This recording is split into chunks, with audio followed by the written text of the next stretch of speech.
Well, good morning. It's late September. My name's Heidi and this is the Tudor Cottage Diaries. I've been away for a week in Norway, the beautiful Norway, sailing the fjords, and whilst I've been away, it's been very cold in Norway, so it was definitely jumpers and coat weather, with Norwegian socks and hats and gloves on. We saw the glacier, we saw a flurry of snow, we saw the northern lights, which was stunning, and whilst we've been away, you guys have had a massive heat wave, so much so that late last night I had the sprinklers running. Darn it, next time look at the weather forecast, because this is what we have currently in the back garden, which is going to stop me doing a quick check-up on all my plants for the moment. But hey, I can catch up with all my washing and drying.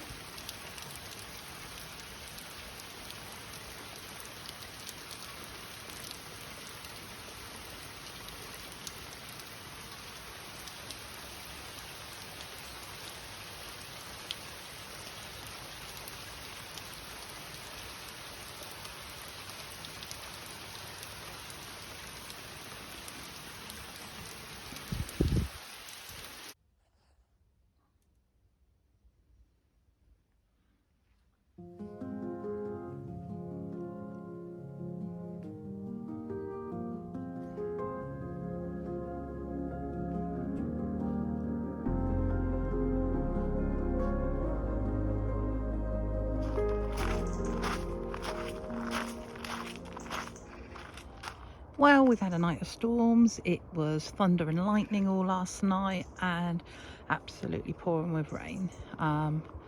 So this morning I'm going to have a quick look around the garden, have a reflect on all the things that I probably need to change for next year, what I need to add and what I need to remove. Starting in this area, this is where the dog created his own path.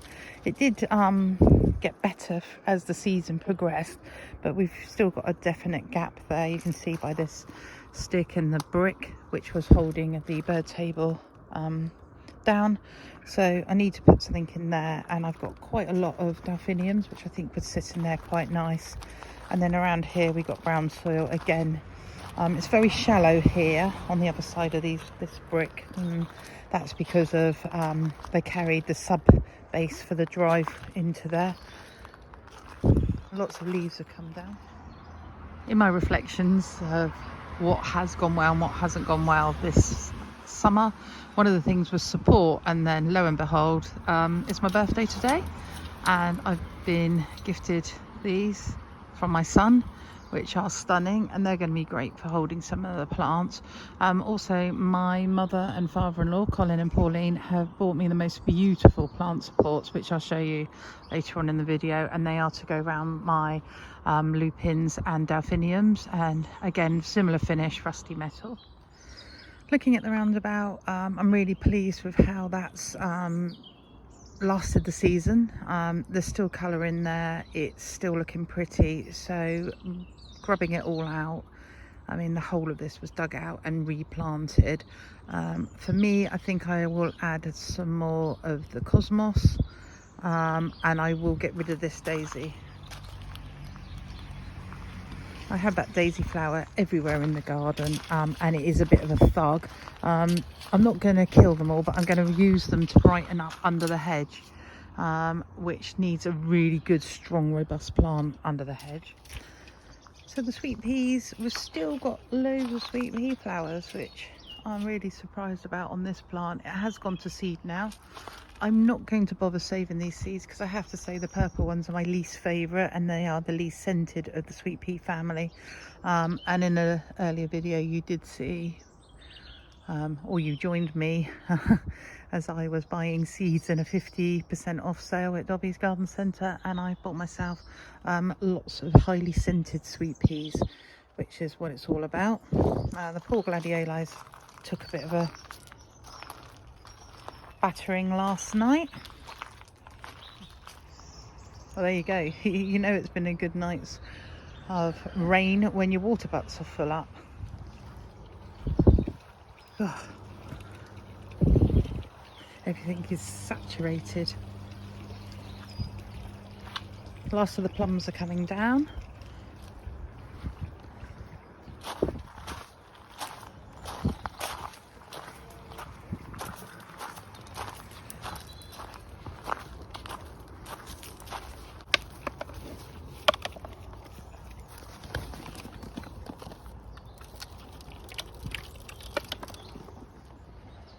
So the rose garden went really well in terms of the roses.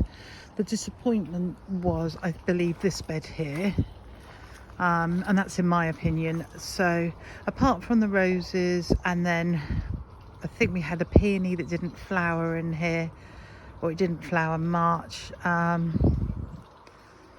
heucheras didn't flower. We've got the at the back there is a beautiful hydrangea which is in flower. I don't know, it just felt like there's something missing from this one bed that just didn't bring anything to the party. So looking around, I'm thinking it needs dahlias, because there's no dahlias in that one.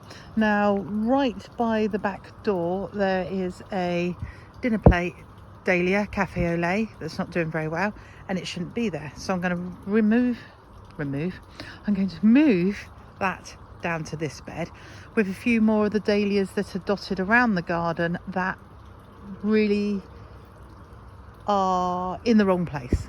That's what I'm trying to say. Ooh, I would change nothing about this front bed in the rose garden other than taking out the daisies, because now I know how ruthless they are in their takeover of everywhere you put them. I'm going to dig those out and I'm going to put them under the hedge in the front garden. I like this bed, this back one, because that had my agapanthus in. It's got the anemones, it's got the sedums, there's loads of colour. It's had colour spring right through to now, and now we've got the blush of the crocosmia. We've got the sedums in there and the little climb up thing, which is climbing up the obelisk. I have no idea what that is.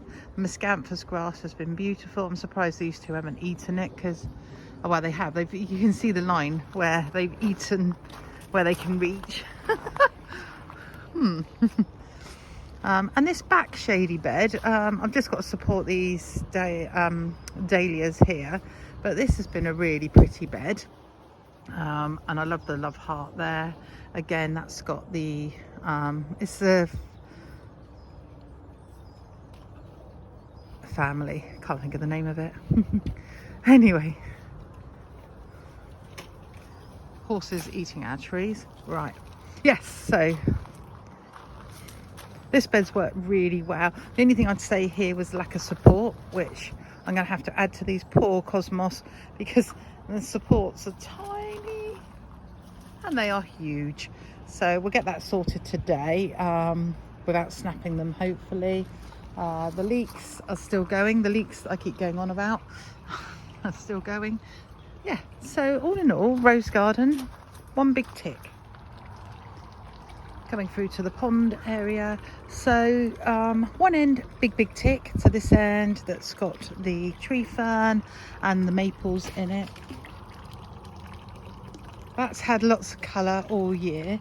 The plant in the pond has been okay. It's caused a few problems with the filter, and we've had lost some water sometimes due to that. The front of the pond is work in progress still.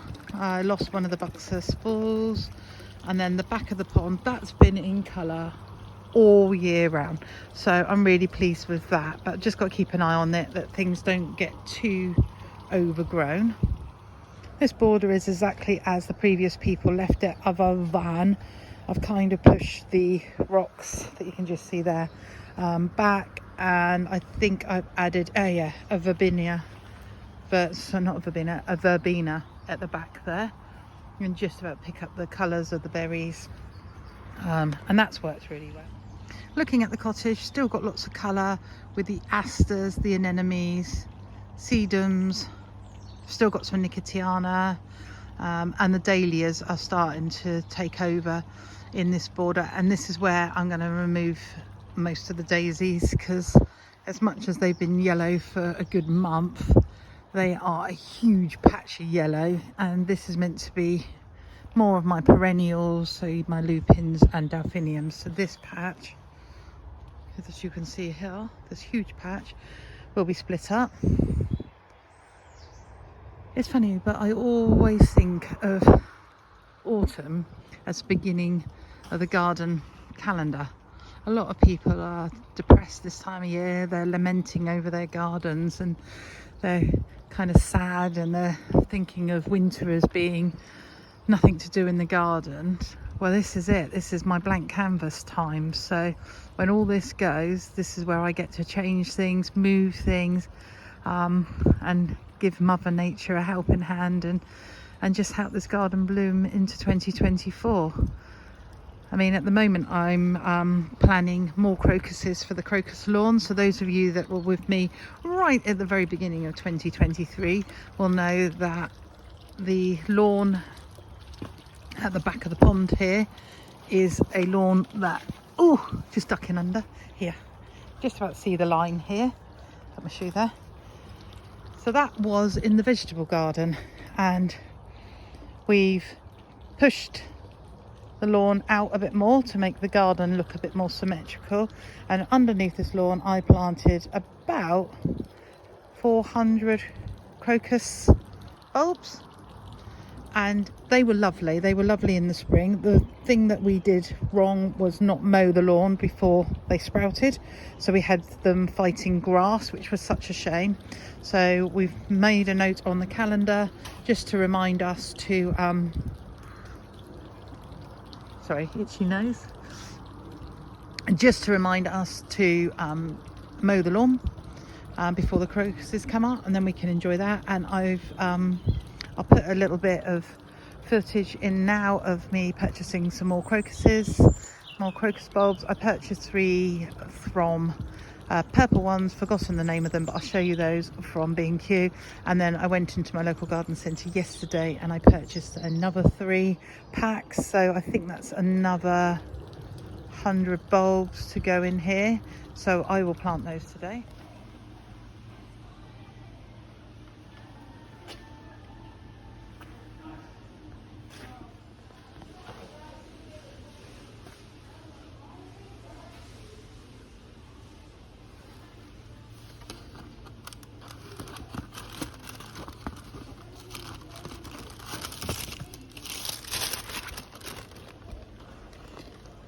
I definitely need more yellow, and I like the striped ones in this pack.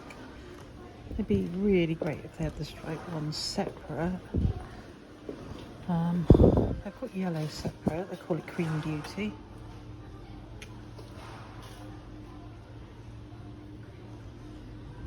I haven't got any white, so I might go 2 packs of the white.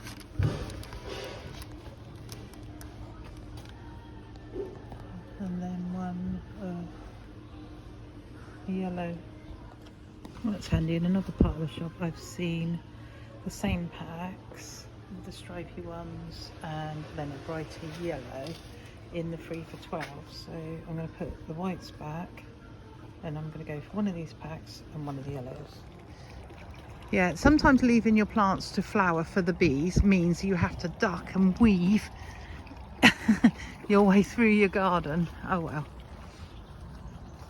So the pop-up pumpkin patch, I've harvested the pumpkins because we got powdery mildew on the leaves of the pumpkin, and now I'm left with bare soil and lots of ground elder. So I'm just in the process of getting rid of the ground elder, and then I will make a decision over what's going in here.